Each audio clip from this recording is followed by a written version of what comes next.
I'm Tom Rowland, and this is the Tom Rowland Podcast.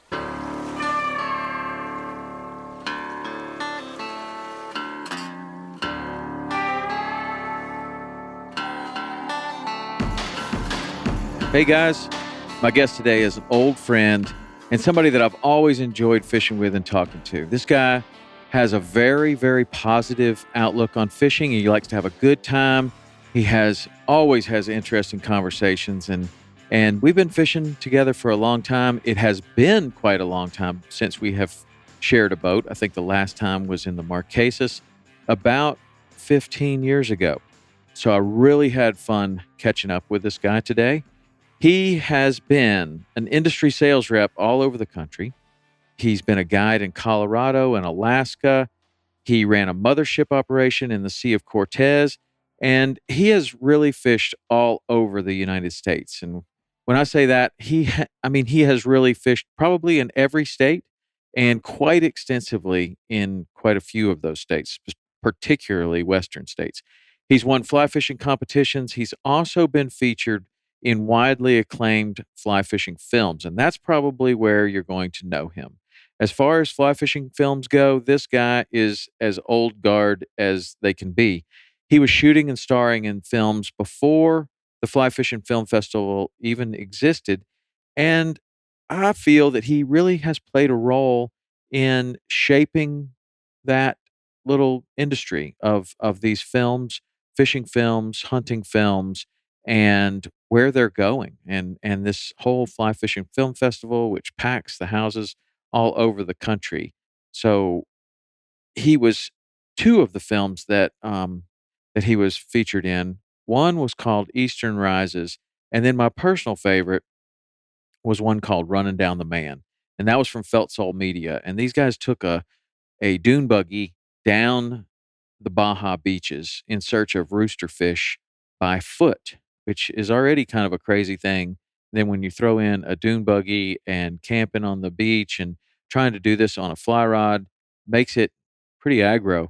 And this looked a lot more like battle than it did what most people would think of fishing. I mean, these guys are doing wind sprints up and down the beach. They're running, trying to catch these fish, trying to get in front of them and making a really long cast. And it was just a very exciting thing. And they were one of the people that absolutely pioneered this type of fishing and showed other people that it was possible. I always think that's super cool. So recently, this guy has also been featured in a new film called Dubai on the Fly. They go to Dubai and catch queenfish, a fish that I know just a little bit about. Very cool, and it's very cool to see the fishing and just overall activity of this basically Las Vegas on steroids out in the middle of the ocean, and they're fishing all around these giant buildings and fancy cars and the whole works. So this man's a stud, and he's an all-around interesting dude, and it's my pleasure to introduce you to my good friend, Frank Smethurst. So what's up, Frank? Oh, you brought Tom, your dog. I brought my dog. I brought Roxy, the Roxy, the river girl. That's awesome. Yeah. So how old is Roxy? She is about 1.5. She's still really young, but she's very well behaved. Most of the time she's well behaved. She's kind of got a mind of her own. Gus is the jealous old man. You see this? I even say Roxy's name, and he comes over here and wants to be in the lap. Yeah, 187-pound chocolate lab that feels like he has to be in my space all the time. What would we do without our dogs? I know. He's sweet. I know. I love dogs. So we were. I was looking because I guess it's been about 15 years since we've hung around, and probably maybe even longer than that since. And too long since we fished. I remember the last time we fished was in the Marquesas. Do you think that was the last time? Because Mm-hmm. we were chasing thinking together about the Dolores River, and maybe you weren't on that, but I know that. No, Barchi and Pagano and John Duncan Uh-huh. took me and Doug Kilpatrick on a camping trip on the Dolores River. Mhm. Maybe you weren't on that trip. I kind of thought you were. I was guiding, but Yeah. I heard and I know you guys did well, but I was sadly not on that one. I believe that was Doug Kilpatrick's first Western experience. I don't think he had ever been out there before, and they showed us such a good time, and then Doug went on to buy a like a hotel out by Cody Right. that he goes out there every summer. I mean, it's funny how experiences like that will, make such a big impact. I mean, I remember the first time I went out west too, and it was profound. I mean, just looking at the Rocky Mountains for the first time coming from the South, and then if you're imagine Doug coming from Florida, and I'm pretty sure we went out there in the summertime, so it was boiling in Key West, Right. and step off the plane out there, and it's, I mean, there's nothing better than a Rocky Mountain summer. It's so awesome, just dry and cool, and Crisp and clear. oh yeah, and then we just went straight camping, and fished all day, camped all, that night, and the sky's so clear. I just love those memories of that. But yeah, I forgot you weren't on that. And Dolores, that river is my daughter's middle name. Nice, because you've spent so much time there. You bet. And that's also the Dolores, that exact camp out that was so transformative for Doug and for you. Also, that's where my wife and I fell in love, and so that's a river that has really steered the course of my life as well. Oh, that's awesome. So, how long have you been married? I've been married for a decade now. A decade. Yeah. And your daughter is 9? She is. She Wow. is. Yeah. Wow. So you guys have lots of adventures. And my wife and I got married on a Roosterfish beach in Baja. No kidding. So that reminds me of the movie Running Down the Man. That's your Yeah. I would say it's your claim to fame, but you have a lot of claims to fame. I mean, Well, I wouldn't it's I wouldn't just pigeonhole you into that. well, I sure am proud of that one. Yeah. Yeah. Yeah. So that had to be very, very early into the Fly Fishing Film Festival, or Mhm. maybe even before. Well, it was, there wasn't, at that point, there wasn't a tour. They were having a fly fishing film festival at the dealer shows that would happen. Mhm. And Running Down the Man premiered at the Telluride Mountain Film Festival before it played at one of those festivals. Literally, my future wife was seated next to me at the Running Down the Man premiere. Wait, you didn't know one another? We had met. She was one of my best friends' sister. Yeah? Yeah. And so then she's like, "That's you." Yeah, it was great. She didn't, she was like, "Oh, hey, whatever," when I first sat down. And then the film starts playing and she really liked it. She turns over and she's like, "How you doing?" Well, there was a lot of humor in there. She could have said, yeah, later. Well, adventure fishing comedies, that's my thing. Yeah, adventure fishing comedies. There was good humor in there. So that was your brother, right? Was on that? Well, everybody thinks it's my brother because I was trying to get my brother to be in that shoot because he along with myself had been going down to Baja for a long time and trying to figure out how to catch these roosterfish for a long time. And the guy that's in the even though I mentioned my brother, the guy that's in the film, this wonderful long-haired guy, his name actually is Brad Ellis. Yeah. And, this great friend of ours who actually lived in Baja. Oh. And lived on some of the beaches that we fished on. And for a long time, he couldn't catch him. And then told him a couple things, and all of a sudden he could. Yeah. Yeah. So you had been down there a couple times and decided that this might be a great film?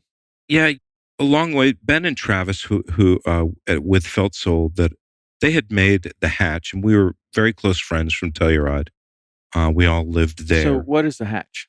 The Hatch is a film about the stonefly hatch in the Black Canyon of the Gunnison. And in a lot of ways, The Hatch was one of just a couple of films, along with Tom By's Feeding Time, that really kind of were seminal works in the beginning of, hey, let's make movies about fishing or fly fishing. Right. And Running Down the Man was just a couple of years after that. But they had made that, and at the same time, I was running a mothership operation in the Sea of Cortez, and I had gotten them some work doing a promotional DVD for this mothership operation. And as they became familiar with the fishery and some of the stuff that went on, they started to see all of the potential for making, a film about this very unusual style of fishing that really had never existed before. Right. And obviously I encouraged them. So if you haven't seen this movie, it is really something that you should definitely dig up. And these guys have this dune buggy, right? The Yeah. dune buggy. Yeah. It's a dune buggy that they haul ass down the beach and then get out where they think there are fish, or maybe you're seeing fish from the dune buggy. And then you start running up and down, Mm-hmm. seeing a fish, and then running to try to get in front of that fish, trying to strip out line at the same time you're running, and the surf is coming in, and then you're trying to make this your longest cast ever in the history of the world, and you're stepping on the line, it's getting wrapped around the feet, the waves are pushing it in. It's very difficult athletic fishing. I mean, if you are someone who believes that fishing is sitting on a dock with a bobber and that's the only thing about fishing, this is definitely different. My favorite part of it was when you said, that's like running wind sprints, and I haven't run wind sprints since college. Yeah. And that was actually kind of a stretch. What, since college? Yeah, that was a lie. That was a lie. But no, it's definitely it's a bit of decathlon, style fly fishing where, you've got to run to a place, you have to have a sense of what your line is doing. You can't really wear footwear because you have to feel where the line is and is not, right, whether or not you're stepping on it. You have to have a sense of the sets in terms of the waves that are coming ashore.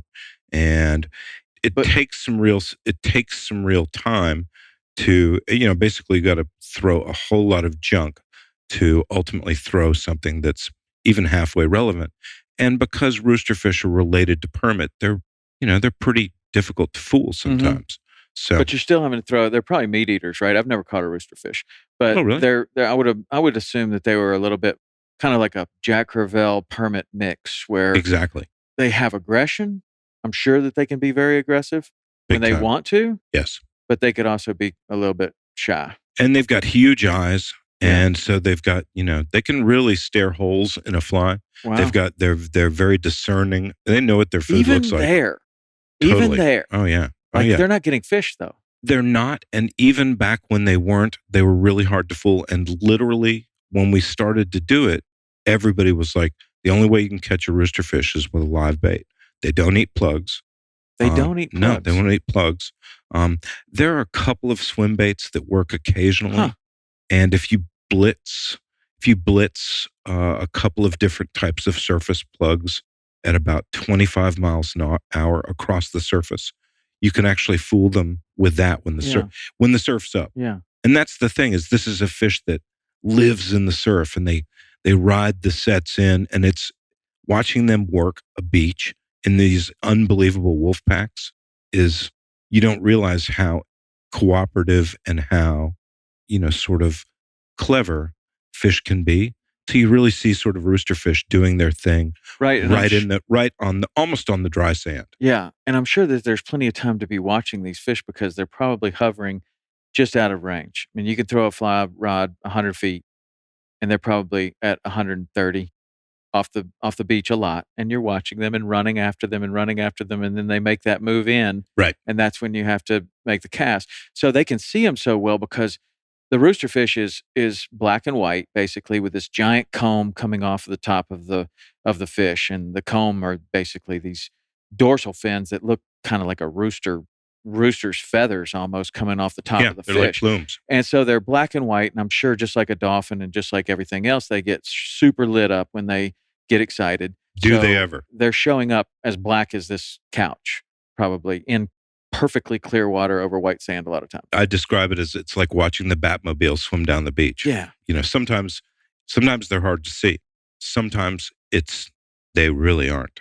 And it's blatant is what it is. And so you had pioneered this area and kind of knew, like in the movie, it looks like you're just hauling ass down the beach and you kind of stop randomly. But are you seeing fish? Are you getting to an area and then you're kind of patrolling the beach up and down? How does it work? A little bit of both. You got to kind of My real preference is to park the car and hike. So a camelback is as important as our 10 weight. And I'll go through an entire gallon of water. Every single day we'll hike, between 5 and 12 miles and just Wow. walk, see what we see. That's awesome. And so it's great. It's an amazing workout. These days there are a lot of people that ride ATVs up and down the beach, which I've certainly done and will do again. But ATVs tend to really cost you a fair amount of fish because you tend to only really see the easy ones to see. Yeah. You're trying to deploy off of the buggy and you just cannot do that as quickly as you can when you have your toes in the sand, you're at the water's edge, and you got a couple coils in your hand and you're ready to go, That's like cool. right now. Yeah. And a lot of times it's those fish that are in the trough that you can barely see. They're only about 30 feet from you. Now those fish bite. They bite good. The ones that you can barely see. Yeah, well, not That's where the snook bite too. Yeah, exactly. Right there in that trough. Exactly. And Baja has black snook too. Really? Mm-hmm. That's cool. You want to talk about a hard fish to catch? Black snook, I think, they're right there with a permit. They're really impressively difficult. So I just saw on your Instagram that a hard fish to catch was a mullet. Well, that's the first one I ever caught. First one I ever caught. And I don't know about you, but growing up in the South, have you thrown it? Yeah. Well, you first you think there's something else, right? And you throw at them and throw at them and throw at them until you're like, well, they're mullet. But sometimes they're as long as your leg almost. Right. In some of those you've got to South Carolina ponds or something, those mullet are huge. Exactly. And they look like, that's got to be a redfish or it's got to be something like that. And then it jumps out of the water and it's a mullet. But I don't know how to catch them, but I think that some people do. Like on purpose. I don't know how to catch them either, but I have now caught one. And what's crazy is, you would think that I would have gaffed it in the head or the side or something, far, far from fair. He not only ate it, Tom, but he crushed it. Yeah, he crushed it. I thought it was this amazing shad. I was shad fishing at the time, and fish jumped, and I was like, okay, that's not a shad. And I'm sitting there, basically, you can't see a mullet jump hooked to your line. Right. And if you're even halfway informed, you can't think that that's a mullet. It was like, I saw that. I know it's a mullet, but that's impossible. Right. And lo and behold, I pulled it in. It was a striped mullet, and it was in a freshwater river. So maybe it was either that he was in an eating mood because he was upriver in the fresh, or he was like, well, this guy, throughout his youth has thrown 40,000 casts, at mullet. So we're going to give him this one. Yeah, maybe. That's funny because he ate a chartreuse clouser. Really? That's a big thing for a mullet. I know. I swear to God, I couldn't believe it. That's it was a small one, but yeah. Well, I've heard of people catching them. It could be like the milkfish where no one catches them for a long time until somebody actually decides, I'm going to really try to fish for these things. And now they've got that milkfish thing worked out. But the first time I went, they've got South Pacific. They've got that milkfish worked out somewhere. There's a bunch of them in Baja, and those things are impossible. Yeah. There's a lot of them in Baja. The Seychelles guides feel like they can catch them. With the algae flies. Yeah, they've got a whole leader rig, and they've got ways that they're going out there and catching them in different situations. And I think there's a little bit of a swing oriented with it. And I've hooked them. Have you done it? I have not gone with anyone who knows how to do it. So anytime are they flossing them? That's a good question. I don't know. I mean, it's possible, Uh-huh. but I know that I've hooked about a half dozen of them on bonefish flies. Oh, and in the mouth, right, and just got wrecked by them. Yeah. Me that too. is an amazing fish. I mean, I would say that could possibly be, if you figured out how to catch them, it could maybe be one of the better game fish around on the because planet. they jump, they have the body type. Maybe the biggest tail. Yeah, they've got a tail like a marlin. I know it's massive.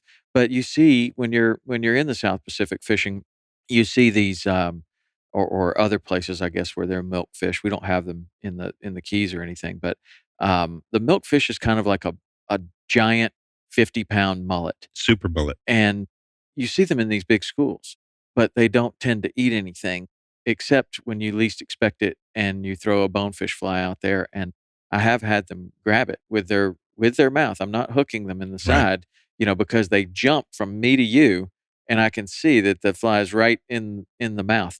I've never had any luck landing them. I would like to. And I've never had anything run that far away that fast greyhounding. Yeah, they I are. mean, like 3 kudas put together. Yeah, they're really Gone. something. But maybe somebody could figure out how to catch mullet. They wouldn't be 50 pounds, but it could have a whole cloudy day fishery in all over Florida. Right. Like if Right. if you figured out how to catch them and you did that on a 4-weight, that could be kind of fun. It would. It would be fun. All fish are interesting to me, and I love, I love diversity. I really do. I definitely have, some fish that I like a little bit more than others, but honestly, I love them all. I Yeah. really do. Whatever I'm doing at the time really is probably my favorite. But I mean, I have favorites. I mean, I'll always probably put the permit up there, but in the same sentence, I could say that a bluegill is also one of my favorites. I mean, I love that, and I could switch from one to another immediately. I Totally. could be permit fishing and have just an awesome time, and I could go bluegill fishing and have an awesome time. And it's all about just the method, you know, and it doesn't always have to be fly fishing for me. I enjoy all kinds of fishing, Me too. Me too. I mean, I think people know me a little bit more as a fly fisherman, and I've definitely had some people shocked when I pick up a bait caster and and you can flip actually it or do pitch it. it and stuff like that, and they're like, Well, you're a Southern "How do you?" boy, Yeah, exactly. right? When you're raised in the South, if you don't know how to throw all tackle, where I grew up working, which was the fish hawk, basically our Wow. motto is fly, plug, spin, Uh-huh. and that's the whole So enchilada. that really gets back to, like, in the days of Lee Wolf, you saw a little bit of this with guys like AJ McLean, with guys like Zane Grey, even maybe, Hmm. and then Lee Wolf, and I think it got hijacked a little bit with Ernest Schwiebert, kind of Hmm. going the complete angler as only fly, right? Right. That the complete angler would be somebody that could fish in fresh and salt water, but it was all fly. Right. Where I think that there's a move now, and it's been going on for the last 20 years, but there's a little bit more of a respect, I think, for some anglers that can actually do it all. And unfortunately, it's a little bit more. Now that I'm here on the east bank of the Mississippi here with you, it's a little bit more east. Yeah. Um, Out west, it's still like a fly shop. Typically has no other gear in it. Right. And the same here, I think, too. But I think that you're having those anglers that are going in that fly shop, and then they're going to Bass Pro, and they're getting their stuff there, and then they're Right. going somewhere else and doing other kinds of fishing. I mean, they might. I think that certainly technology has helped a lot with the internet and being able to find different guides Hmm. easily. Like you could find a muskie guide, and then you could go striper fishing, and then you could run over to the coast and go red fishing, and then you could go get on an airplane and go somewhere and tuna fish offshore, and then you can get on an airplane. But that technology, I think, the airplanes have been there, the cars have been there, but what wasn't there for a long time was the information Yeah. of where you would need to go and the ability to contact somebody. Like, Instagram's good for that. Like, you see what all these people are catching, and you just send them a message like, "Man, that looks cool. I'd like to do that." "Okay, how about Thursday?" Yeah. "Okay, Yeah. I guess." I mean, that sounds really It's cool. on. But in the days before the internet, that was impossible. Yeah. I mean, what would you do?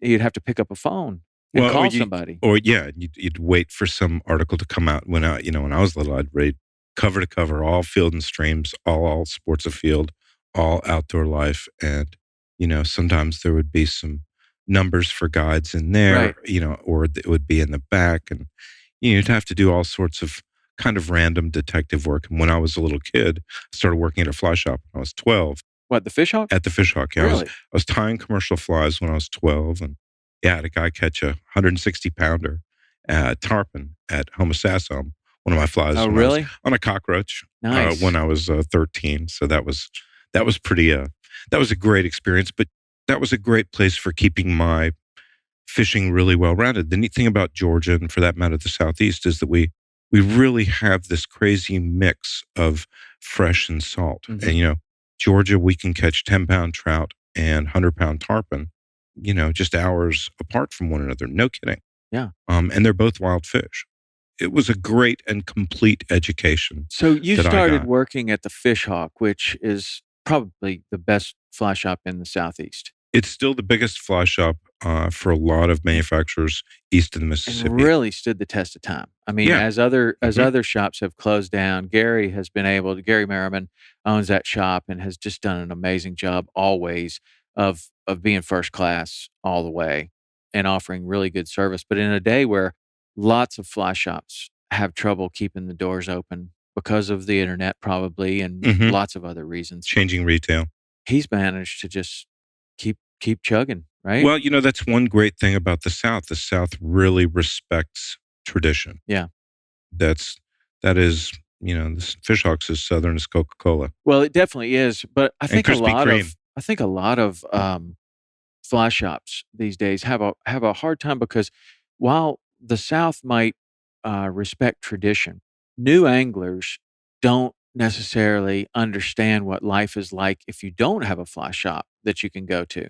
And so, Right. one guy that I talked to was saying that he has a real hard time when people are coming in and they try all his rods and then they walk out and they buy it for And the they order lowest one. price on the internet. Right. And then they wonder why the shop closed down because, I mean, they gotta keep the doors open somehow. Right. Like, you gotta support that local guy. Well, and I think that, it's tempting to think that with fly fishing, you can kind of YouTube your way through it. And the reality is that it's still, to me, it's still very much a mentorship thing. And in the long run, you'll save a lot more money and become a better fisherman if you know somebody, if you're able to, along with the rest of a community, support a fly shop Right. that has some real deal people in it that really live it and have lived it for a long time and pass along that mentorship to you. That's what worked for me. That's what Right. helped me become a guide. And So, how did that work with you growing up in Atlanta Mhm. and ending up working at the Fish Hawk at 12? Mm. How does that happen? Gary had a long tradition of hiring shop kids. Yeah, but how did you even become a kid that was interested in doing that? First Oh, of I all, was. working at 12 is pretty remarkable. Oh, I wanted to work there when I was 8, Well, and basically I because you bought. have a history of fishing in your family or No, what? no, no. I didn't have a history of fishing in my immediate family. My grandfather was, whom I never met. He died before I was born. He was an amazing fly fisherman, an upland bird hunter, Mhm. and he died before I was born. And it skipped a generation. And his children, my mom and my uncles, did not fish. Not really. Basically, when I was 1, when I was 2, my parents and my babysitters and stuff like that noticed that as soon as they got me on the dock with a line, at that point, a hand line in my hand, I would behave. Anything shy of that, not so much. Yeah. And it just continued to escalate. And my parents immediately saw that my draw for, the ocean. I did all of my first fishing in the ocean when I was a kid. And this was really trolling for mackerel Hmm. when we would And visit the what part family in where Maine. would you go? To Maine? In Maine. Wow, Yeah. because when you said that, I would think like, The Southeast 30A. somewhere. Yeah, exactly. Exactly. No, so I'm half Yankee and I'm half redneck. That's what's wrong with you. Exactly. No, it's confusing. You're It's conflicted. confusing for You've everybody. been conflicted your whole My life. whole life. It's true. It's true. And in Atlanta, everybody's like, you talk like a Yankee. And then, I have a couple of beers in Colorado and I start saying y'all all the time and stuff like that. And they're like, man, where are you from? All over. So yeah, exactly. So it is confusing. But my mom's family, we visited them and spent time in Maine with them, and we would go out in rowboats and row around Penobscot Bay, trolling green linen hand lines with a daredevil typically Wow. tied on, and just rope these Atlantic mackerel. And then from time to time, we would drop clams and mussels on hooks over the side and catch flounder, as big as a Wow. doormat. And, Had there to be a was, pretty good dinner with some lobster up there and some flounder. and mussels that we would pick on the shore and clams that we would dig. Yeah, we had some clam bakes, Tom, that would absolutely floor Now, the modern when you're talking imagination. about a clam bake, is that like I see in the movies for the Northeast where you get the fire on the beach and you do the whole gig? Giant black, kind of kettle with the Yeah. white specks, this beautiful sort of earthenware. You layer the different types of shellfish and food in between layers of seaweed. Oh, wow. And, you cook it in brine with seasonings, lots of bay leaves and peppercorns and all kinds of different stuff that all of the different relatives would bring. And back then, the crazy Smethursts were the only ones who ate mussels. Yeah. Everybody else would eat clams, but they're like, ooh, mussels, no. And we were like, ooh, mussels, right on. Yeah. And we would, we used to shock our relatives by breaking sea urchins on the beach and eating their roe raw. Yeah, that was my aunts and uncles still. I think that freaked them out until the advent of sushi bars. Yeah. But you were on the cutting edge then. That was my mom. My mom. How does she know how to do that? I don't know. How does she know how to do all the stuff she knows how to do? Mom was ahead of the curve her whole life. That seems like there would be some Asian heritage there or something exactly. And would even lend you to the idea that you could eat a sea urchin. Right. And I remember, we were tiny and it was just like, hey, that's really good. Yeah. And until I had some shad roe just the other day, it was my favorite. Now, more of those shad. Yeah, they're going to need to die soon. And the shad, where were you doing that? Well, that's classified, Tom. Okay. But I was on a river in Georgia, and I went on spec to a place that I thought might have some, and I didn't catch many, but I caught a few. Caught that mullet, and I was catching them on spay rod, and it was just super fun and super beautiful. Those, once you get to the coastal plain of Georgia, you're talking about all of these sort of forgotten fisheries. Yeah. Everybody drives right by them on the way to go catch redfish and bluefish and sea trout and stuff like that in quite muddy water. And on the way, they're driving past all these gin clear, they're slightly tea-colored, tannin-colored rivers that are spectacular as they flow and wind through the cypress country of the south. So do you float that or do you? Yeah, I took my dory. Yeah. I took my dory. And, basically you can't find them just anywhere, but, you find a big shoal and then you look for kind of that froggy water at the bottom and they're right on the seam as it goes into the frog. What fly do you use? I was using all these shad flies from, I'd caught them on the Sac with some friends out west and they loved orange. Mm-hmm. And, so I was just beating the crap out of them with orange and then with red and white and all these shad flies, quote unquote, that are supposed to work. And, in true Southern fashion, those fish wouldn't touch anything I threw until I pulled out that one chartreuse fly that I had. So it was these shad it ain't chartreuse. It ain't no use. These shad could not have been better Southerners. So I really appreciated that. And they taught me something wonderful. So getting back to this, so you go up to Maine and you're catching fish with your family and stuff, even though it skipped a generation. And then you bring this back just as a grammar school kid and just sitting in class daydreaming about fishing all the time? All too often, that's what I did a lot. Did you? Yeah. Just take me away. I can't really say that I was all that good in school. I think I did dream a lot about who knows what, but fishing was definitely part of it growing up. I think I got the bug a little later, like really at like 17 maybe, like really got into it. But my dad always took me fishing early when I was a kid and I loved it. And that was my favorite thing to do with him. But I don't know. I did a lot of daydreaming in school. Did you? I did, especially, in the South, that you get these unbelievable downpours. And as soon as I could hear the sound of water, flowing outside or on the window pane, I would just basically lapse into a daydream that, no lecture, no presentation on the teacher's behalf could cut through. Right. It was over.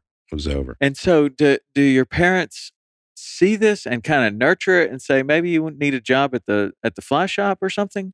As a matter of fact, that's exactly what happened. My My father had in secret one year built us a couple of fly rods. My brother and I, a couple of Fenwick glass rods, which this Mm. kind of dates me. Back in the day, Yeah, man. yeah. Fenwick glass rod. Yeah, not only Fenwick glass rods, but yellow Yeah. Fenwick glass Well, rods. that was my favorite spinning rod of my dad's. I could Right. I could use any rod except that one. So that's Right. the only one I wanted to Right. use, and it was the yellow Fenwick spinning rod. And and that's all I would use for a long time was Fenwick and Fenwick only. Mhm. Anyhow, yeah, my friends in high school called me Professor Fenwick. But that's another story. Because I was just so into the fishing, and they were just like, "Man, can't you focus?" Because I did a lot of other stuff. I played soccer and all this other stuff, but it didn't take much for me to somehow work the subject and the idea back to fishing. So do you remember going into the fish hawk and asking for a job? Yeah, my dad had built these rods and had mentioned to them that, hey, he had this kid, and they knew who I was at that point because we would go in on Saturdays and just look at all the tackle and walk around. And that was like our favorite thing to do was walk around the fish hawk. Mhm. Yo, Dad, can we go to Dad would take us to church and be like, well, we'll go if we can go to the fish hawk afterwards. Or, this or that. It was everything we did was like, well, I'll take you to the fish hawk. For other kids, it was like, I'll take you to get some ice cream. Right. Like, I don't know. How about we go to the fish hawk? Yeah. He'd be like, oh, okay. Typically, the fish hawk was a little bit more expensive for Dad. Yeah. Yeah, that's not really an ice ultimately- cream cone. No. Especially back then when a rod was, man, it was hard to come by. Mhm. Yeah, so ultimately I collected some Kennedy Fisher spinning rods, and I had all kinds of cool stuff that I got by hook or crook, and good behavior, or sometimes. Yeah. And anyhow, Dad mentioned to them that young Frank would be a pretty decent employee, and though skeptical, Gary gave me a shot, and I worked there until I went to college. Wow. Yeah. And I still would come back and put in the odd shift there, even throughout the time I was guiding in the West. And, just always, it continues to be sort of an Atlanta So touchstone and family. where did you go to college? I went to a variety of places, actually. I went to Georgia State for a while in downtown Atlanta, and I went to the University of Oregon for a summer in Eugene. And that's really what convinced me that I really needed to live in the How West. did you get out there? How did you decide that you were going to do that from Georgia State to I Oregon? needed a school that was near trout fishing and potentially steelhead, Yeah. so that I could get credit and steelhead at the same time. Nice. And Had you ever caught a steelhead? No. It's just a dream. No, but it needed to happen. Yeah. And it did. And that and the West all in the same summer were transformative for Yeah. me. And I would go to class all day, and then I'd hop on my mountain bike and ride 15 miles to the Mackenzie, and I would catch these incredible red side rainbows and native sea run cuts out of the Mackenzie. Literally every day I'd walk through these beautiful wheat fields, kind of poaching I'm not sure if I'm pretty sure I was trespassing. I meant no harm, and I didn't kill any fish. But I literally fished there every single possible day. And throughout my education, I ended up graduating from the University of Georgia with a journalism degree in radio, TV, film, ironically. And, I fished, pretty continuously through school there, and fished the white bass runs for, of course, largemouth. Now, when you move back, are you just dying to be back out west, or are you pretty happy back in the South? I was, I would say some of both, but as soon as I encountered the West, the clock was kind of ticking, and Yeah. it was calling me back. Just all of the freedom, and just the call of all that sort of tumbling clear water was really a big siren song for me. And ironically, I didn't really know my southern countryside well enough to have encountered some of the similar type waterways here. And, and ironically, I come back here now and I see so many incredible things now that I'm better versed, and sort of along the lines of the flow of information. Right. I'm suddenly way hipper to all of the amazing fishing around here, or some of it anyhow. than I was when I was growing up. So I had to go out west to learn to be a better fisherman and a better searcher. And I came back now that I'm back for a little while now, it's kind of a revelation. Yeah. And at times I look around and I go, God. There's quite a bit of fishing that I didn't know anything about. Stripers, Mm-hmm. muskie, the red-eye bass and the shoal bass, Yeah. all of that, and then the giant trout. I mean, Yeah. all I knew were little trout, And right? don't forget, the weird fish like shad and bowfin. And Right. The bowfin. That bowfin's a thing sleeper. is cool. And carp. Yeah. Carp. There's I would consider it to be undiscovered fishery here because I've rarely see anybody fishing for carp in the Tennessee area, but I see the carp and Right. I know that they're bow fishing for them all the time. Right. So I'm thinking, well, if they're up there, they can see them. You should be able to catch them. Yeah, the carp in my experience back here, they eat so many mussels.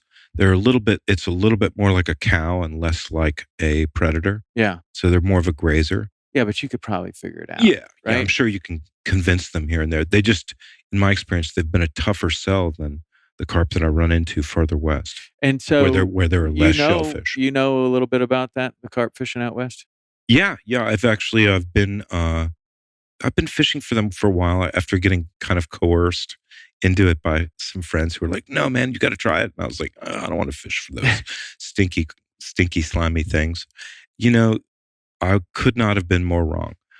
Carp, they are. I'm right about them being stinky and slimy, but they take a lot of talent to catch. And the reality is that if you can routinely catch a carp, say in the downtown Denver, South Platte, you have a shot in the Keys. Yeah. If you can't, keep working on it because they're an incredibly instructive Right. quarry. Well, if nothing else, it gives you something to do in the off time of the trout fishing and other things. And if you are planning on going down to the Keys, I'm sure that would be incredibly valuable. But the carp is a good fish on its own. Yeah. I mean, it's a spooky fish. Yes. It's picky, and then it fights hard. It does. Like It does. redfish. And it gets really big. And, the thing that I like about them is they really teach you to read a fish's body language, Mm-hmm. In slower motion. Like it doesn't happen as quick as tarpon and bones. So you can sort of get an inference of what you're looking for in terms of body attitude changing and sort of pectorals moving and dorsals, or pectorals flaring and dorsals sort of Mhm. raising and lowering and Yeah. stuff like that. That's telling you that you're either, somewhere near or far away from interesting them.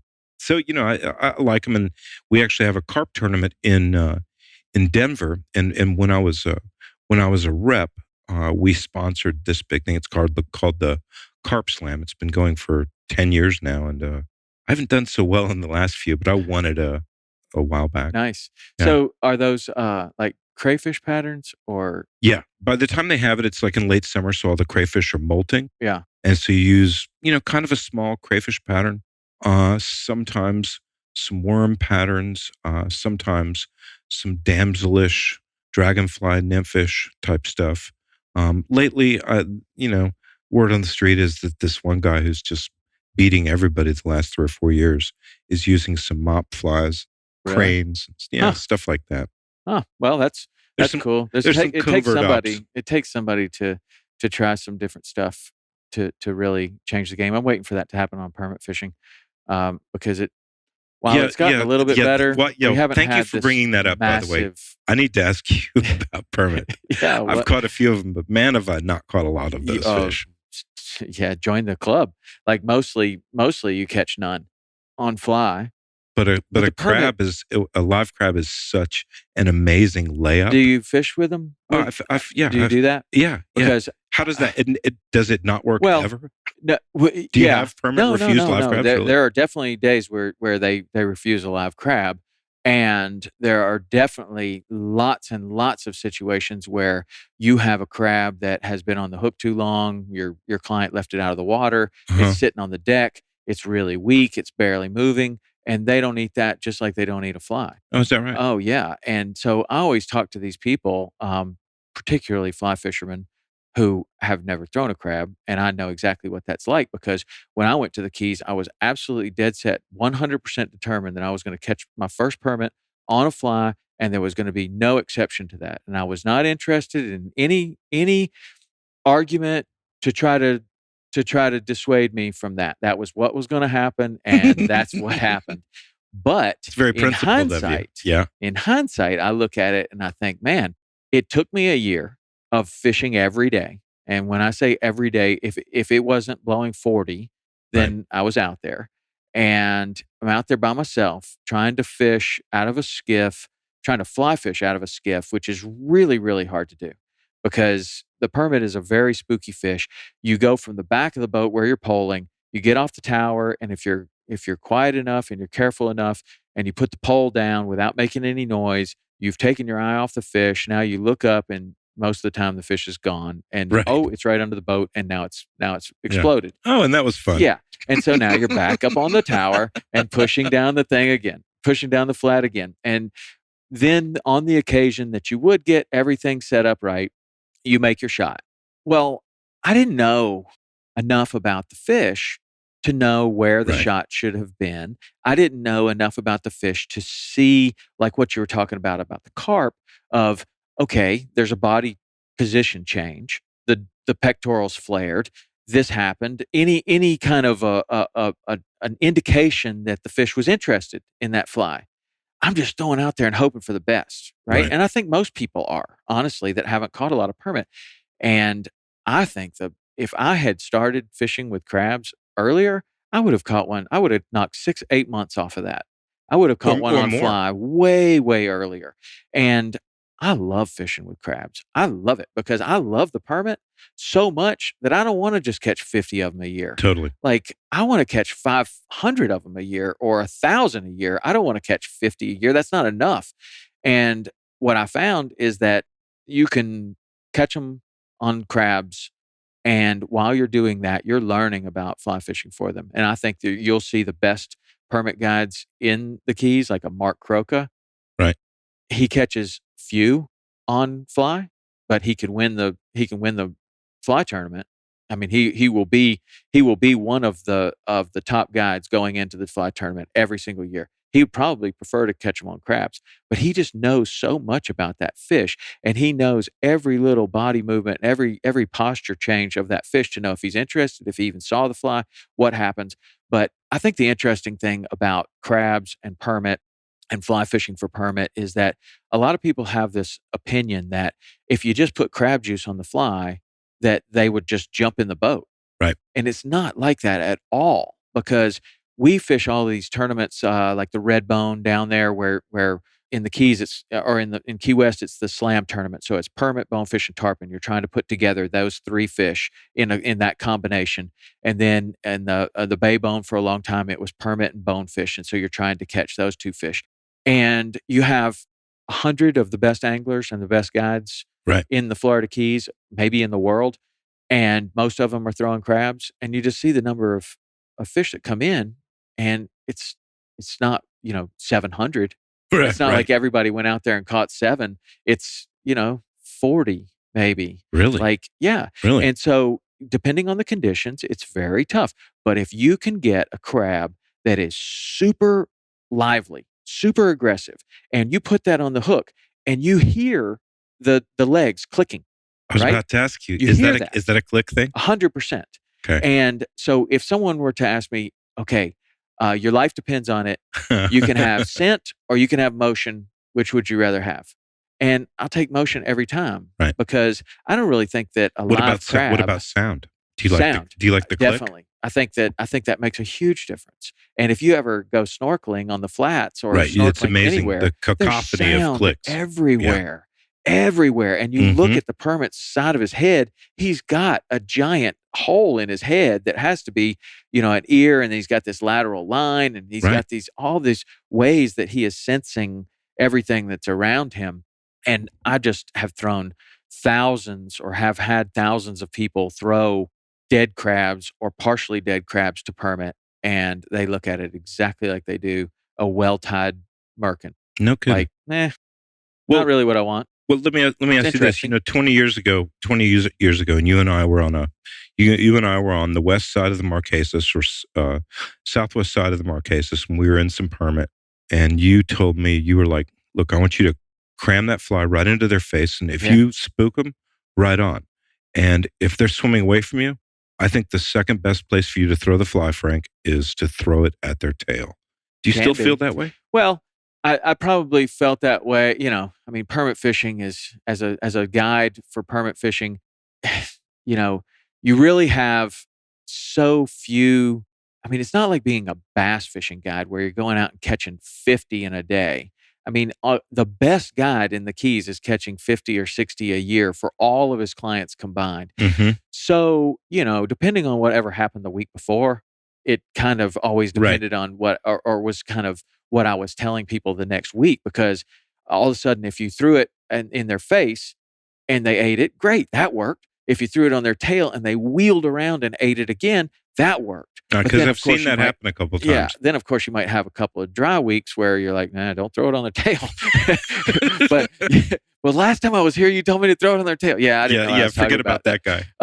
But I do know that if you like, the reason that we like to throw it right in their face was because we felt like the only way that fly, even if it's a super well tied fly, the only way that it really looked anything like a live crab was when it was diving to the bottom, Right. because there was that motion. And a real live crab, that's the other thing, man, is that if you don't fish with live crabs often, or you don't accidentally pick one up out of the live well and it shoots out of your hand and hits the water, and you try to catch it and it swims away like a fish, like, it is amazingly fast. A perfectly They are. healthy blue crab is amazingly fast, and you can't catch it in the water. I mean, it's like a fish. Totally. And so that thing is Especially when shooting they to the go bottom. sideways. Yeah.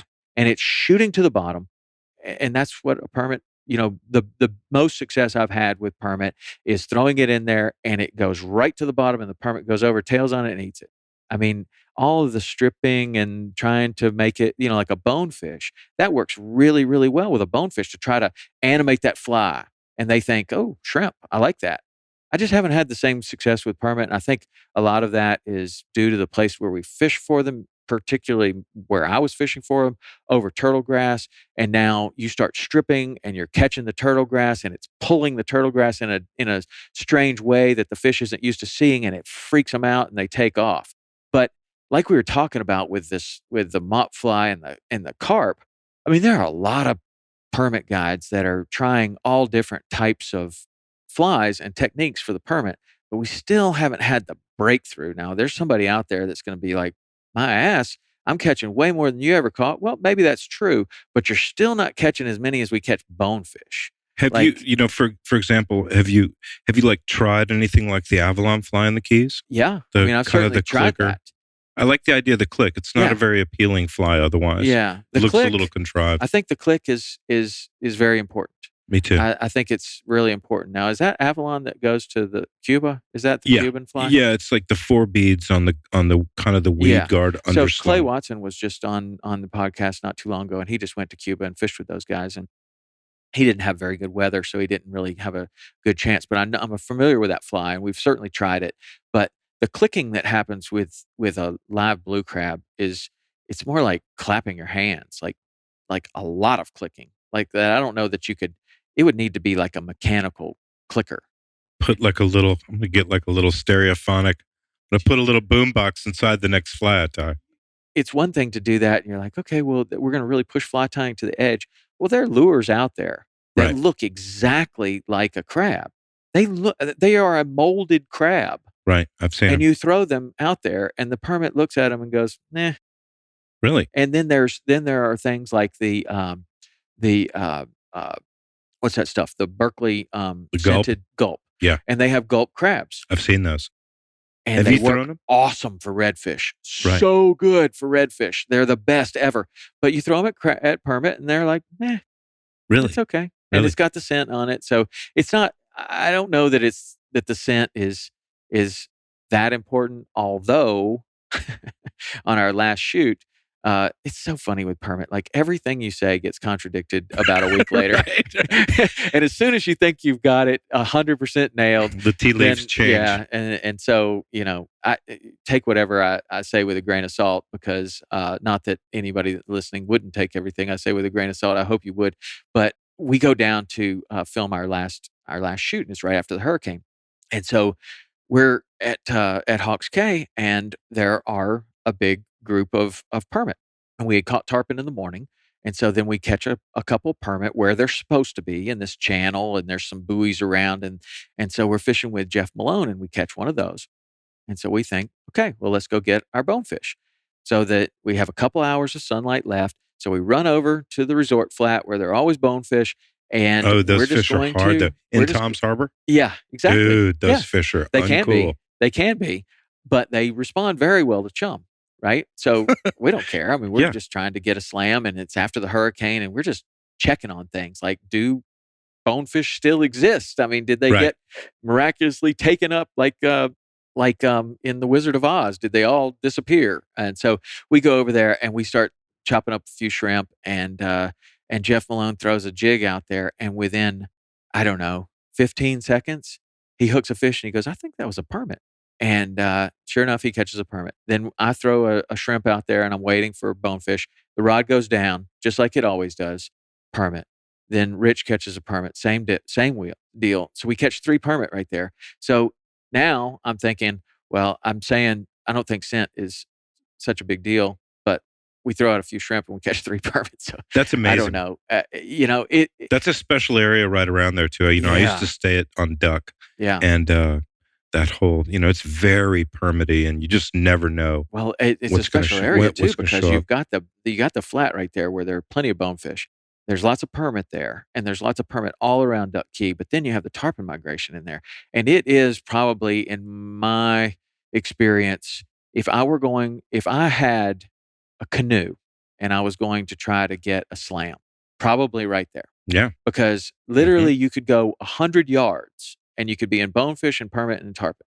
And there are other places kind of similar, but that to me is like the most compressed little slam hole. Yeah, Like it's true. you could catch a slam right there really easy. And the slam is the permit bonefish tarpon all in one day. And a lot of people think that's the be all end all of fishing, and it is really super cool. But that Duck Key area is good. So I guess we were talking about, do I really still feel like if you don't throw it in their face, then throw it on their tail?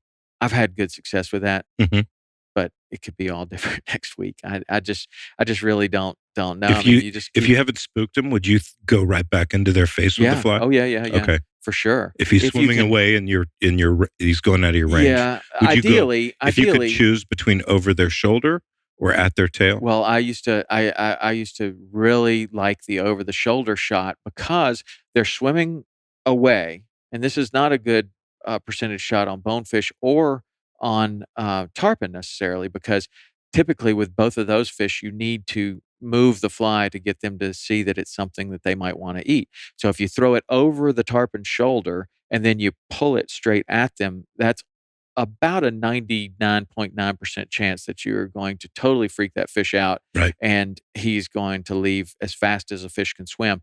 Bonefish also, if you can do that, sometimes you can get the fish to eat it like that, but just by barely moving the fly at all, I mean, like just giving it a little breath of life, that works. But I always kind of like the permit over the shoulder and just kind of put the fly line on his dorsal fin and let the fly unroll out in front, and then don't move it, because they look up and they don't see a boat like they normally do. They're looking away from you.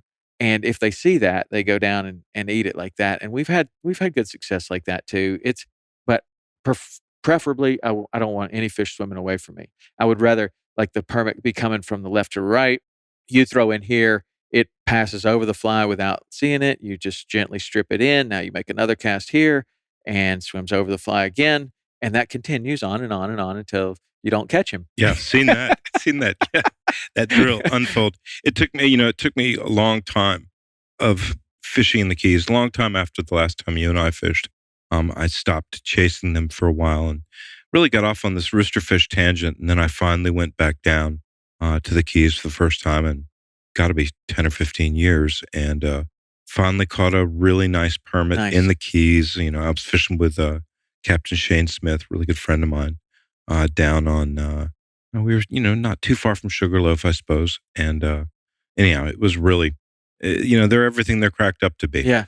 I've caught them in Yucatan and stuff like that a little bit more easily, but yeah, those Keys permit on a fly are really special. Yeah, I like them on anything. I mean, I'll catch them on a fly or on a crab, whatever. I just like where they are, what they do, kind of places that they take you, and the whole experience of it. So you also did something else recently that was interesting to me, is that you did another movie, right? Well, I've done a few. I did another one after running down the man that in a lot of ways was even better, and that was when we went to Kamchatka. Okay. It was called Eastern Rises, and it's the most acclaimed fishing film that's ever been made. Wow. It won the top award at the Banff Mountain Film Festival, and there was, it was during the time when I I left the country despite the fact that my wife was pregnant Oh. with our daughter, and and ultimately, my daughter has a little brief cameo in the film. So, that was super meaningful, and I did actually a film after that on carp, Uh-huh. and and just recently I did one. What was the carp one called? Carpland. Okay. Carpland. Was that in the film festival? Yeah, yeah, yeah. And and it was that was just a small part in that one, but it was about sort of fishing in downtown Denver for carp. And what's interesting is throughout the Rocky Mountain West, with all the other amazing fish that are around, including pike and bass and all this stuff, carp have very quickly become the second most popular game fish Yeah. behind trout Mhm. throughout the Rocky Mountain West, to the point where, as reps, we were selling, lots of seven weights and lots of carp flies Wow. and lots of, carp stuff. That there was a book. Who was that wrote that book? A Western guy? Barry Reynolds. Yeah, Barry Reynolds. I read Carp his on the book. Fly. I've got his book upstairs, Mhm. and that had to help a little bit to kind Big of time. justify the sport, because he's a reputable Very, author, very. And he's in that Carp Slam every year, too. right. Okay. Yeah, yeah. So I continue to make adventure fishing comedies, in my spare time when I'm not So any out more on the water. before the Dubai? There was definitely some great humor in the carp film, tremendous humor in Eastern Rises, but the Dubai film definitely has its moments. I think it's the longer version of this film, which is not in the film tour, is going to be a lot funnier than So the I love how shorter you one. I love how you define success as the amount of humor that appears in a fly fishing film. Well, to me, Tom, it's really important because I feel very strongly that a big part of what draws us to the water with our friends and our family is the ability to get together and observe things that make us laugh, whether it's each other, take a moment to, occasionally laugh at ourselves. Here we are with all this equipment chasing a fish, sometimes only to turn it loose. There's just, to me, fishing is in some ways a great setup for humor. Yeah. And in my opinion, if you are fishing and you're out in the boat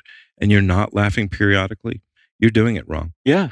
I think a lot of people take it way too seriously. Totally. Yeah. Way too seriously.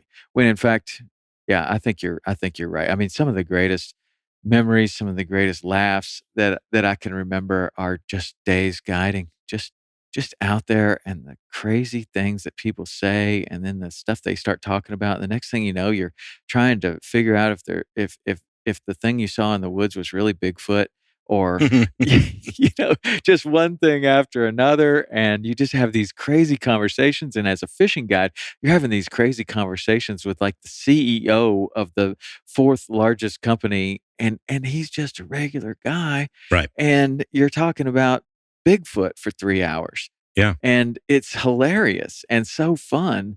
And but I do like that about, and I've always liked that about what you got going on, is that you don't take it too seriously. You like to have fun, and I loved that about your hosting on TU on Hmm. the Trout Unlimited show. So you Yeah, were the yeah. host of that for how long? I produced and hosted that for, I think, 39 episodes. That was a tremendous experience. I'm honestly not as well traveled internationally as people think, but I'm very proud of all the travels that I've had domestically, Hmm. thanks to that show. I was able to fish everywhere from, Long Island. Believe it or not, Long Island has some of the most beautiful spring creeks you've ever seen. Wow, Do you know the biggest brook trout in the world all come from Long Island? I didn't know that. Daniel I knew a Webster. little further north in Nova Scotia, it's really They hot, but No, they were way bigger in Long Island. really, They were all sea runs. Daniel Webster caught a 14-pounder wow, on the Cairns River in Long Island, and they were all sea runs. Basically, they were winter run. They would wait till the stripers and bluefish left, hmm, and then they would go out into the sound. good move But they were, because you yeah, wouldn't want to exactly. swim out as a trout swimming out there in a school of bluefish. Yeah, That's like that wouldn't go well, no, especially a succulent brookie. yeah. I mean, But a trout is so soft and mushy, and a and bluefish is and just like spineless, a bluefish is just a badass, man. I mean, total Cuisinart with fins. yes, But yeah, and I got to fish in Oklahoma, and I got to fish. One of the places I really fell in love with, speaking of Oklahoma, was the Ozarks. uh huh, And I was a rep throughout all this time that I've been making films and TV shows. I had started a company that was in the fly fishing business. And we had ultimately the largest territory of any reps in the business, in that our territory went all the way from Salt Lake City to New Orleans. yeah. So yeah, Wow, that's a big huge territory, Texas too, huh? whole Oh yeah, enchilada, yeah, okay. and north throughout the Ozarks, and it was fabulous. So I got to fish all these wonderful places in Texas and in Oklahoma and in Arkansas. Arkansas, I just love. It's a lot of our favorite things about the Southeast. Hmm. This amazing foliage and canopy and tremendous amount of water, though the gradient is a little bit higher, and the water clarity in the Ozarks is higher than almost any other place in America. Hmm. I mean, the water, it is just like floating in an aquarium. Wow, It's like literally there's a lot of rivers in the Ozarks that look like Silver Springs wow. in Florida. A lot. Full of trout. In places, yeah, full of trout like crazy on the White River and the Norfolk and stuff like that. And then other places, stripers and gar and Mhm. bass and white bass So you and didn't buffalo. you didn't get to experience all of those fish. I mean, when you strike me as a guy that wants to catch all of those fish, and now you are the host of Trout Unlimited. Yeah, yeah. So how did first of all, how did that happen? How did you get that hosting gig? They'd done the show with Tim Linehan as a host for a while, and they decided to redo it. And Barrett Productions, which was based out of Missoula, Mhm. whom I knew because of the Fly Fishing Masters. Mhm. I'd been doing that for a couple of years and had the good fortune to win and place in that. And they were like, "Do you want to do this Trout Unlimited gig?" And I was like, "Yeah, yeah, that sounds great." And it was definitely an incredible experience. I learned a lot. I was a producer on that as well. There was definitely some times where some of those other great species that I really appreciate Yeah. got left on the cutting room floor because we were focusing on trout, which Right. that's understandable. There was one time I caught this beautiful. We were on one of the spring creeks in Long Island. Caught this beautiful largemouth in brackish water Wow. in a spring creek while trout fishing in Long Island under the Long Island Freeway. And so kind of, sort of in a Sopranos type accent, I was like, "Hey, I didn't think I'd find anything under here except Jimmy Hoffa." Anyhow, yeah, that one didn't make the final edit, but anyhow, it was a great fish nonetheless. Yeah. Um, So you get that gig and go per 39. That's what, 3 years? yeah. Mhm. And then what caused you to move on from that? Well, a bunch of different things. So the main one being I was really getting kind of stir crazy because between repping and the show, I was just starting to miss out on, my daughter was Yeah. at that point, 1, and, it was starting to really when I took the show, my wife and I were just dating, and then by the 3rd year, we had Mally, and it was on, and I was just so smitten with her, and it turned out that I wasn't only born to fish. I was really born also, to be a father. And, it was, you know, it was like a tractor beam. I had to, I had to be with them as much as I could. And the repping thing didn't allow enough of that either. But I was able to, be there a lot more when I Yeah. wasn't doing the show anymore. That's so important, and kudos to you for realizing that in time. A lot of people realize that in hindsight. They Yeah. should have, worked less and spent more time with the family. That's it's so important. You'll never regret that time that you spend with your family like that. But you have all these great fishing opportunities and international opportunities, and I remember, I kinda just had gotten my little international thing going, and I had gone to Christmas Island in Australia and a few other trips, and I just realized I could go anywhere. All I gotta do is tell my clients that I've got this Right. trip going, and it will fill up, and I can go anywhere.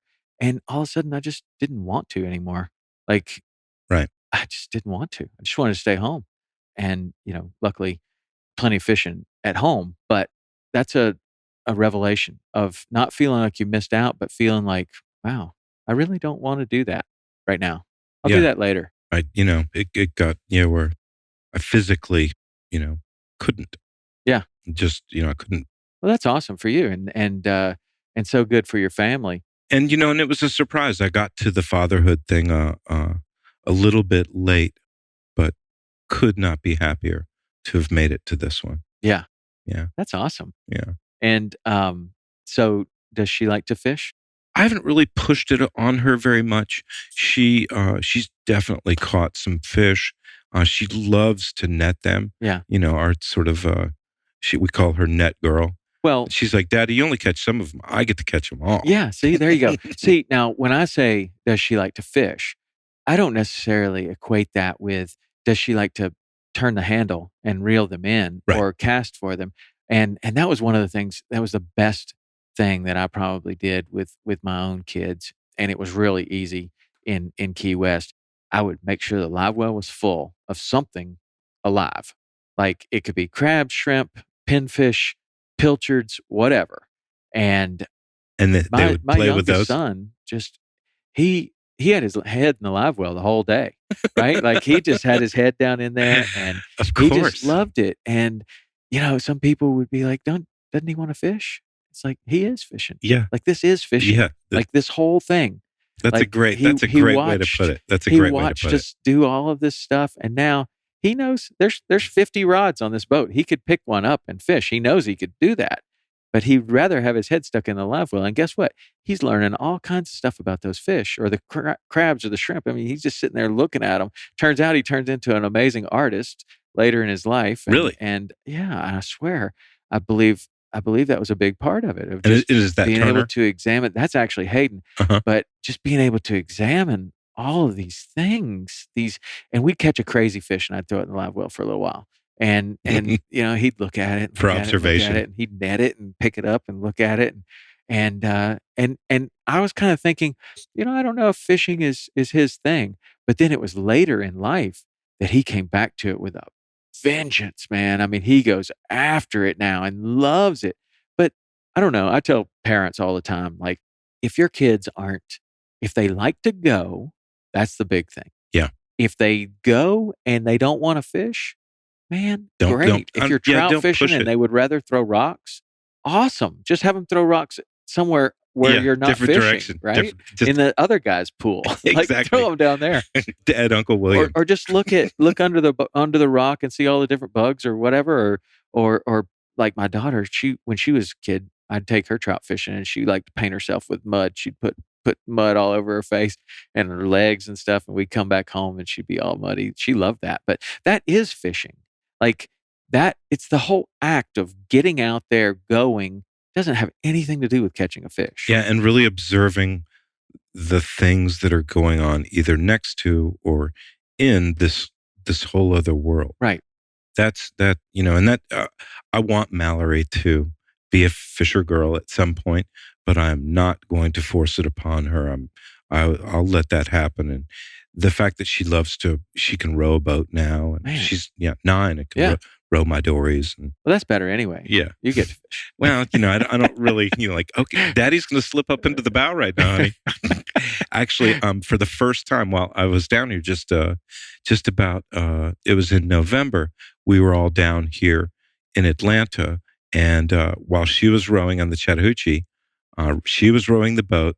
My mom and my wife were in the boat, and I caught a nice fish from the bow. And That's awesome. let me tell you something. That was one of the most sublime moments of my entire existence. And, Yeah. there've been a lot of good ones to compete with that. And anyhow, that was really I something. know. When you told me that, I have this image in my mind of a picture that's framed upstairs, and it's me hugging my daughter with a rod held high, bent on the Snake River with the Tetons in the background. And I'm giving my daughter a kiss on the head, and she's kind of doing that thing where she, kind Oh, of Dad. likes it, but doesn't, doesn't want to wants to look cool.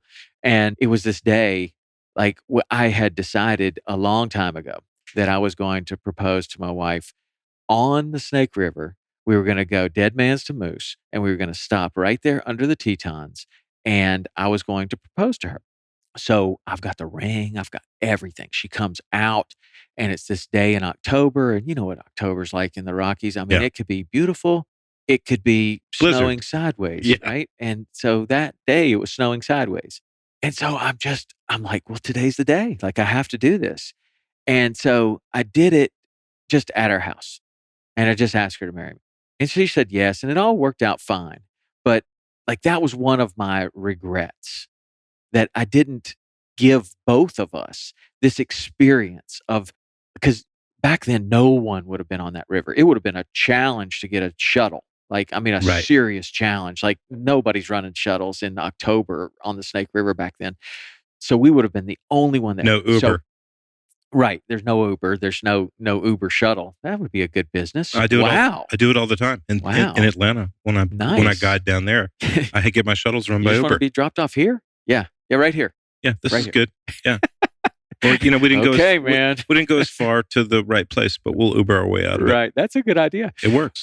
So anyway, on our 20th anniversary, well, close to the 20th anniversary, a couple of summers ago, I took all the kids out there. I hired 2 guides. We have 2 boats. We float down to that exact place, and I've got my kids there. And I told the guides exactly what I was going to do. And I was like, well, when we stop on this particular gravel bar, you guys just go over there and just make lunch. And I'm going to propose to my wife, re-propose to her. And so I get down on my hands and knees, and I give her this other ring that goes on there right in front of the Tetons, right in front of my kids. And then we float it off of that gravel bar. I catch a fish, and I give my daughter that hug that I'm talking about, that picture that as soon as you said that, I just had that image. I mean, because you said that was like one of the greatest moments of your life. And I mean, it just hit me like a ton of bricks. Like, I know that moment. Yeah. Like, that's incredible. Like, you've got all the people that mean the most to you in the world right there. You're doing the thing that you love to do more than anything, and you're in this place that you love more than any other. Like, it all comes together, and just it's powerful. Well, and that's the thing about fishing. The only thing better than fishing is sharing it. Right.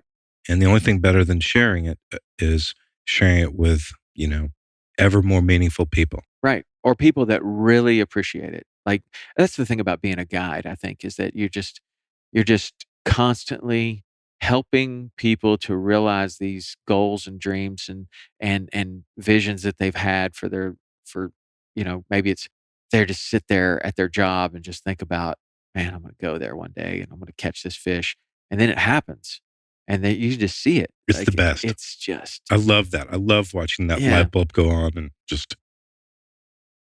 well, that's awesome. Yeah. Okay, so we're about to wrap this up anyway. So I got a couple questions. First of all, what's your favorite fish? It's still a roosterfish, Tom. Roosterfish. Yeah. And the way of catching them, like you did that Sea of Cortez thing. Oh yeah. And On the way foot. of catching them is on foot. Yeah. Favorite. And you know what, Tom? That is a fish and a scenario that was made for you, my friend. Yeah, I know. Except you're a right-hander. Yeah. Oh, that makes a difference. It's a left-handed fishery. Oh, why? Because Uh, the wind blows that way all the time. when it's best. Yeah. Can I No. can I backhand it? I don't know. I don't Can know you? either. I did that running. I did that running after the fish before in Christmas Island. They For GTs. there was a big GTs and I was fishing with Moana and just an idyllic situation and an iconic guide and he Mhm. puts me in this situation and I was training for a marathon at the time and so I was in really good shape and he's like, well, they're going down there and I was like, let me out and I just ran down in front and threw it out there and the freaking GT, as big as you, comes right up to the rod tip and turns and soaks me. And then I run down the beach again and get in front of him again and throw it out there again. And then I run down there again and I never hooked him, but it was just so awesome. I mean, I must have run 2.5 miles to try to get in front of this fish and they can swim a lot faster than you think. Oh yeah. But GTs cruise at an average real fast Really speed. They look like they're not even moving, but you start running and trying to yeah, get in front of exactly. them. They and fly. I mean, you need to be faster than me. But I would love that. Like the whole Baja situation and that whole thing just looks amazing to me. And then the dirt bag camping and all that, it just looks awesome. Okay. And it's a wonderful place. It's a wonderful culture. You know, there's there's a lot of our favorite parts of another country there. And we didn't even get to talk about Dubai and queenfish. Dubai and queenfish were great. You know, queenfish are wonderful. They are very much related to permit and roosterfish. Mhm. It's more of a jack mackerel. Mm. So they've got the scutes on top and bottom going back. You've probably caught a few leather jackets here and there. Yeah, they look a lot. They look like a 20-pound leather jacket. That's what they are. Except they don't have that fin, that nasty ass fin that faces forward. Sure and they do. gets you every time. Sure They do? Oh yeah. Because I didn't notice that one. I have caught queenfish. The scary one on them is it's down low. The anal fin, right? Yeah, and it'll mess you up. Yes, that one is bad. But I didn't notice the ones coming out the top. But I did catch those in Australia. I had a really good experience with queenfish, and I thought they were amazing. And there are a few different kinds. The ones in Dubai, the Talang queenfish, That's the one I caught. Oh, in Australia. Okay, Yeah. there you go. What's the other one? There's 4 or 5 different ones that are range in size from the moderate size ones that you catch in Christmas Island that are 3 or 4 pounds to the big talangs, and then there's 5 or 6 others in between. There's some that are on the west side of Baja. Wow, that's a widespread fish, like a jack. Yeah, and they're not a bazillion of them in most places, but Dubai and the Gulf, the Arabian Sea, is really where there are a ton of them. That was my Like, great experience with the queenfish. We were in Australia, and I had never caught one before. We go to this river mouth, and we're catching them on fly, on spin, on top, on bottom, on jig, on everything we had in the tackle box. And I'm picking this fish up, and I'm going, "Wow, that seems like a really big one of these, whatever it is." And the guy's like, "That's queenfish, mate." And yeah, so I'm like, "Well, I don't know how big they grow, but this seems like a big one." Like, just you just feel the body of it. You look, and you're like, "That looks like a full-grown fish." So we catch them all the way up until lunch, and we go back to the mothership, and there's an IGFA record book there, and we had weighed a couple, and Fitz Coker's with me and Dottie Ballantyne, and I go through there. I'm like, Fitz, everything we're catching is a world record. Every single one. We can go up and down the line, class. And Dottie Ballantyne decided that she wanted to try it because like I said, we caught them on every fly we had, Right. every lure. We caught them on bait casters, on spinning rods, on everything. Sure. So we were bored with it, and we're going to move on to do something else, anything else. And I said, why don't we tie up a couple of leaders and we'll try it? Because the Boga grip was IGFA certified. Oh, And so we went there, and she caught 2, and I caught my only 2 world records I've ever caught were Talang queenfish. is that right? Yeah. And Cool. I'll show you the certificate in there. And How big were they? How big were the ones we'll you have to getting? look at the certificate. It was pretty good size, like 14 pounds or something. Okay. I think both of the records have been beaten now. But anyway, I was right. Like, I was like, this seems like a really big one. And we could have just they were huge in that place. And Dottie Ballantyne, that was her first world record. And then she liked it so much that they went back to the Keys, and she's set over 100 records now, starting on that, Starting with a starting queenfish. with that queenfish. Is that right? Well, Yeah. wow. But it was super fun. Okay, so real quick, we're going to talk about that another time. I guess we're going to have you back and do the Dubai thing, because I'm super interested in Dubai. It's just such a freaky place, and Yes, it it is. seems like Las Vegas, like times 100. 5 McLarens at every stoplight. Wow. And you stop, you don't even count the Porsche turbos. And then the fishing I count is Lamborghinis, insane, but or the fishing is insane. And to tell you the truth, it's the tip of the iceberg. It's really interesting in that, all of the development that they've done in the building of the islands, and actually they moved an entire coral reef. They created all of these different environmentally conscientious technologies that have actually enhanced the fish carrying ability of the area. And the film that we did, actually, we go out with some of the traditional fishermen in an Arabian dhow, this wonderful 80-year-old captain, Nice. and set fish traps. And I went in and wrestled about a 40-pound cobia out of the fish trap. Nice. Yeah, it was cool. And the cobia there are the same. Yeah, that's what was in Australia too. Really? We caught all these different fish, and there were some that were like, we caught one that was similar, like the barramundi is similar to a snook, and they had this tarpon-like fish, and then they had the permit, which is close but not the same, and they had all these fish that were similar, but the cobia was the only one that was exactly the same. It was the same fish. Nice having a friendly face. Yeah. Hey, it's funny seeing you here. Oh, and you ate that jig. Yeah, Thanks. same thing. And we're going to eat you. Now we actually let that one go because they had this other fish that they called a Spanish mackerel, but it was more like a 35-pound Cero mackerel, really, is what it was. So like the Cero is the best of all the mackerel. Right. You can have the Spanish and you can have the king, in my opinion. Right. The Cero that on our coast is really amazing. They had these that were the size of kingfish, but they had the meat of a Cero mackerel, and they called them Spanish mackerel. Wow, that's what we ate most of the time. It was amazing. All right, real quick. 3 things you like to do outside of fishing. Mountain bike, snowboard, and search for edible mushrooms. Oh, really? Yeah, it's psilocybin mushrooms. No, not tripping mushrooms, but the neat thing about Colorado is that we've got all these ribeyes laying on the forest floor everywhere, and I like to cook also, and these mushrooms are absolutely as good if you like mushrooms. They're as good at eating as the best steak you've ever had. Are there several different kinds? Because I remember on the South Fork, this guy brought this big puffball mushroom. Oh, yeah. He cooked it like a steak. Right. And was it good? Amazing. Right. It was so good. I still remember it. We've got just those. Like you said, it tastes like a steak. We've got those. And then you have the morels. Got those. And the people that search for those morels, that's like a little cult. Like they are so into it. Well, and one of the things I love about it is like I take me and my wife and my daughter will go up, and like if we're like, hey Mally, let's go for a 3-mile hike or a 4-mile hike, she'll be like, no. Right. And it's like, hey, let's go hunt for mushrooms. And I mean, we're 5 miles into it, and she's still leading. Right. Right. So it's an amazing way for the family to get out into the forest. I'm not starting to get drawn into some fishing thing somewhere, which, trust me, that becomes a theme.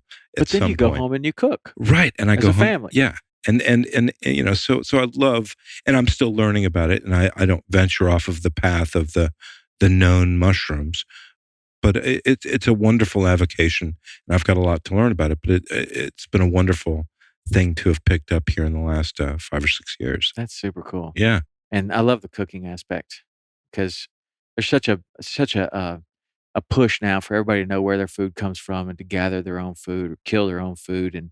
And I love it. I think it's awesome. Me too. Because most people don't know where their food comes from. But the cooking aspect and doing that with your daughter, she'll have that. I mean, she might not admit to liking to cook until she's like 20. She loves to cook, but she will later. It's like the fishing thing. Like, get them started early, and then they may go away from it, but they tend to come back. Do you want to know the best thing to saute your mushrooms in, Tom? Yeah. It's a surprise. So you know how like you had a martini party decades ago and you've got that stupid bottle of vermouth, dry vermouth hanging out in your house? One time we ran out of red wine or sherry or stuff like that to saute our mushrooms in. And of course there's that green bottle of dry vermouth. Uh-huh. And so anyhow, we end up cooking mushrooms in it, and it is so much better than anything you've ever cooked your Really? mushrooms in that you need to know about it. That's the place. Does it flame up? It does. It does. It's got I a would- very satisfying, slightly greenish flame Yeah. and the edges are purple. And it's just, it's not too sweet. It's got a unique taste relative to wine. It's very complementary to a lot of the, neat flavors of the mushrooms that I collect. And it's just So when you're cooking the total mushrooms, surprise. what do you put them with? simple, good Irish butter, some good garlic or shallots. Typically that's about it. You don't like pair it with a meat or anything? I will, but I will tend to cook the mushrooms separately, and then I'll put the mushrooms atop the meat, or alongside that, or some sometimes some regional potatoes. Where I live in Colorado has wonderful potatoes, surprisingly good potatoes. They're so good by themselves. A lot of times you don't even need meat. Right. That's the reality. Yeah, that was my experience with that one mushroom that I ate, and I don't typically like mushrooms. Puffballs I love are those. amazing. They were so good. Yeah. It was so good. He put butter on it, salt, pepper, and like here, and you would have thought you were eating steak. Exactly. It was amazing. Yeah. It was absolutely amazing. Well, come out and we'll go hunt mushrooms I'm and for it. catch some cutthroats. It's another neat thing. Whenever you're looking for cutthroats in the high country, there are always mushrooms about. That's the place, huh? All right, let's do it. I have some stashes. Let's do it, man. Well, thanks so much for coming, and it's really good to see you again. Thanks, I look Tom. forward to getting back and doing some more fishing with you. Siempre. All right. All right. Hey, everybody. Thank you so much for listening to the show. I hope you got something out of that. Got just a little bit of news. We have started a weekly show that is designed to be up-to-the-minute videos of what's happening this week, mostly in the Florida Keys, but also in other places that we fish as well. We'll be putting that out every week, and the best way to find that is to subscribe to the YouTube channel, YouTube/Saltwater Experience. Search Saltwater Experience on YouTube. Subscribe to that channel, and you will get updates of when a new video is published. I've also figured out how to put the podcast on YouTube, finally. A lot of people like to put that window behind other things they're working on and listen to the podcast while they are working. So we now have that for you, and there is a playlist called Podcast. There's a playlist called Weekly Show. You can go and see all the new videos that we're putting up there. Started a new email address specifically for this show, and that is podcast@saltwaterexperience.com. podcast@saltwaterexperience.com. Those emails come directly to me. I'll see every single one of them. So if you have comments, suggestions, ways we can make the show better, and particularly if you have suggestions of someone you would like to see me sit down with in the hunting world, in the fishing world, in the outdoor sports world, or just a motivation, inspirational character, or someone that can teach us all something, I'm very interested in your suggestions. So that's podcast@saltwaterexperience.com.